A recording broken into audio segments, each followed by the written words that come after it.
जोही म्यूनिसिपल जी करप्शन शहर में सफ़ाई सुथराई जे नाक़स निज़ाम ऐं सफ़ेद पोश मुलाज़मनि खां ड्यूटियूं न वठण ख़िलाफ़ पाकिस्तान पीपल्स पार्टी जे पुराणनि जियालनि पार्टी लाइ कुर्बानियूं ॾींदड़ कामरेड लाल बख्श बाहूटो, अकबर रिंद, कुर्बान जमाली, बशीर खोसो जी अॻवानी में एहतजाजनि हथनि में ज़ंजीरूं पाए ख़ाली दिला मट खणी म्यूनिसिपल कमेटी जोही जे सीएमओ ख़िलाफ़ एहतजाजी मुज़ाहिरो करण बाद अलामती बुख हड़ताल कई वई। उन मौके ते पीपी जे जियालनि मीडिया सां ॻाल्हाईंदे चयो त म्यूनिसिपल कमेटी जी माहवार 2 करोड़ खां मथे बजट हुअण बावजूद 70,000 आबादी वारो शहर सफ़ाई सुथराई खां वांझल आहे।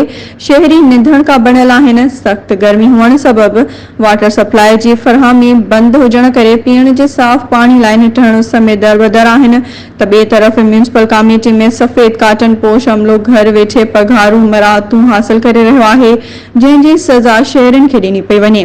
शहर अंदर सफ़ाई सुथराई न थियण सबबि शहर अंदर गंदगी जे ढेरनि मां ईंदड़ बदबू सबबि इंसानी आबादी ॿिठे अज़ाब हेठि ज़िंदगी गुज़ारण ते मजबूर आहे।